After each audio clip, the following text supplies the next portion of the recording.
আর সব থেকে প্রথমে তো মানে যে লেটারটা তার নিজেরই ঠান্ডা মাথায় দেখে নেওয়া উচিত যে কি কি ওর জন্যই ডকুমেন্ট। বলি 3বার চিঠিটা পড়েন, সেই চিঠি সে খোলেও নাই। তো যাই হোক, এগুলো একটু কেয়ারফুল হতে হবে। বিশেষ সময় দেখা গেছে আরএস হয়তো সার্টিন একটা portion of your tax filing নিয়ে কোশ্চেন করেছে এবং ফাইলটা রিভিউতে গেছে।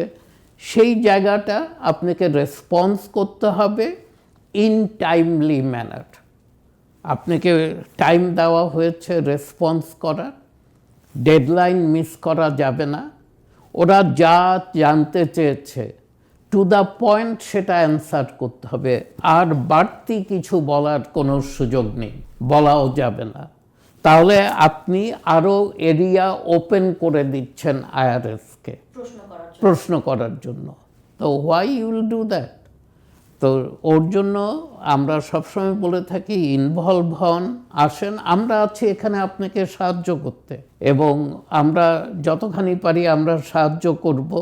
কিন্তু এই রেসপন্সটা আপনার, আপনি করবেন, ফাইলটাও বুঝেন, কোথায় কি লেখা হয়েছে সেটা বুঝেন, এবং কোন অঙ্কটা নিয়ে আইআরএস কোশ্চেন করছে, এবং সেটা যদি আইআরএস কোনো কারণে আপনার সেই কোনো একটা হয়তো ডিডাকশান চেয়েছেন, সেই ডিডাকশানকে ওরা ডিসকোয়ালিফাই করলো, ওরা অ্যালাউ করলো না, বললো যে দিস ইজ নট অ্যালাউয়েবল, তাহলে কোথায় গিয়ে আপনি দাঁড়াবেন সেটাও বুঝে যান আমাদের কাছে, যে যদি তাই হয় আপনার ট্যাক্স লায়াবিলিটি কতখানি বেড়ে আসবে।